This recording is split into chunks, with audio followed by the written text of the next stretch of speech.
once again, welcome to my vlog. And for today's video po, ay magluluto na naman ako ng sangkaterba for 1 week, of course, this one. And bago po ako na mag-start kanina, I made sure po na naka-ready na lahat ang aking mga ingredients. And for today, I will have the leeg. Okay, I'm gonna make adobong leeg. Sinigang na bangos. Of course, with all the vegetables. Kasi napaka-importante po ng vegetables. And I'm going to have a grilled chicken po. So, let's start cooking, guys. Stay with me. Here, I have the griller. Electric griller po ito. Ang gagamitin ko. I-on lang po natin. It's so easy po. Ayan, magniningas na siya. And alam niyo po ang ginawa ko sa chicken. Parang binoil ko po muna siya konti para po mas madaling mag-grill. Kasi hindi po siya charcoal. Pag charcoal po, mas masarap yung hindi naboboil. Yung fresh lang talaga na iihaw. Pero dito kasi matagal po eh. So, ganyan ang gagawin ko. And in this area naman po ay handa ko na yung sisigangin ko. Ganyan lamang siya. Pagsamasamahin ko po lahat, and then I'm gonna put the fish. Ayan, nakasalang na po. Sa amin po kasi mga Ilocano, iba yung style ng aming pagsigang. Parang, parang ginaganyan lang muna. Parang ini-steam or nilalaga. I don't know how you call it. Hanggang sa ma-dry po yung unang katas niya. And with the ingredients na po sa ilalim. Tapos, tutubigan na lang po yan ng mainit mamaya. And I'm gonna show you how po. Kasi sa mga hindi Ilocano, ibang style din naman po yung kanilang pagsigang. So, iba-iba yung style natin. Di po ba? Start na po tayong mag-grill dito. Ang hirap po ng walang kasama na na gagawa nito kasi sariling sikap. Ay, yan. Ganyan lamang po siya. So, ayan po.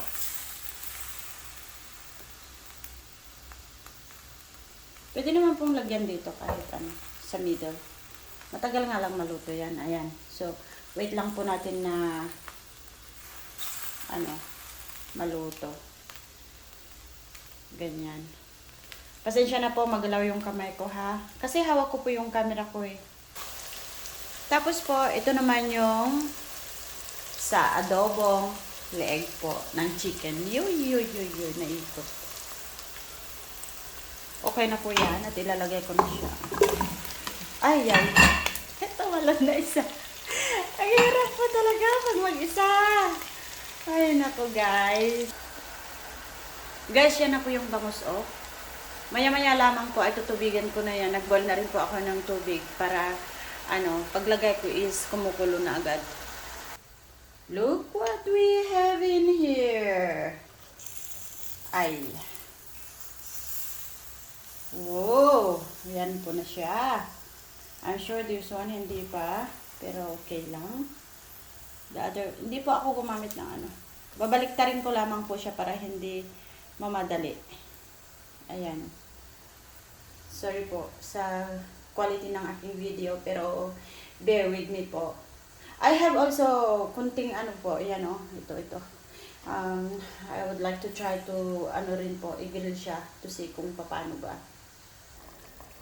Okay guys, ito na po siya. Tinubigan ko na po. And I will let it boil hanggang sa lumambot po siya. Ayan po And lalagyan ko po siya ng iba pang mga pampalasa. So, see you later. Guys, ang aking sisigangin na bangos is ready na to put water. Gusto ko po yung maraming tubig dahil bihira lang po ako makakain ng sabaw, ng may sabaw. So, tutubigan ko po siya ng madami. Ayan. May swimming pool po ang aking kasirola. Ayan. And, guys, lalagyan ko rin po yan ng mga gulay-gulay para healthy po ang ating mga katawan. Yan na siya guys. In few minutes po, ilalagay ko po yung gulay niya. And ready to eat na po yan. My adobo is boiling, as you can see po. And liliitan ko po yung apoy para maluto ng maayos. Gusto ko po kasi yung malambot na adobo. Kapag nginat-ngat ko po siya ay mahiwalay kaagad sa kanyang bones. Masarap po yung ganun. And guys, nilagyan ko nga din po pala ng spring onions para mabango po siya. Yung aroma po niya, grabe, nakakainggan nyo. Guys, ito na po yung ating inihaw. Nakalimutan ko pong brushan, anuhan siya ng ito para hindi siya ma-dry. Pero hindi pa naman po huli ang lahat. Gaganyanin ko pa rin po. Ay nako, sabay-sabay po kasi yung aking ginagawa, kaya napakahirap po talaga pag sa mga sa mga gumagawa ng mga video na ganito. Alam kong naintindihan nyo ako dahil mahirap po talaga kung walang tagahawak ng camera. Kailangan mong gumawa ng paraan para pero nagtatry naman po akong gumawa ng gawang mas maganda yung video, although alam ko po na medyo malikot po siya talaga. Okay, so ito po yung update sa ating inihaw na manok. Ang ating sinigang na bangus, guys, is luto na. There, it's ready po na kainin. So, ayan, one recipe is down. So, I'm gonna continue doing the other po. The others, I should say, kasi dalawa po yan. Bali tatlo. And one down. Okay, guys, update ako sa inyo later. Ang sinigang na bangus po is this is a very typical and famous recipe po dyan sa Pilipinas. Alam ko, if not everyone, most of us Filipinos eating this kind of food po. So, I'm gonna enjoy eating it. Guys, it's almost done and looking good. It's so looking good and yummy po. And naglagay ako ng sili doon kasi masarap din kumain na may inihaw na ganyan. So, natatakam na po ako na kumain nito. It's been a long time po since the last time na kumain ako nito. Actually, nung birthday ko, kumain kami sa labas ng mga kapatid ko, but it's not inihaw na ganito.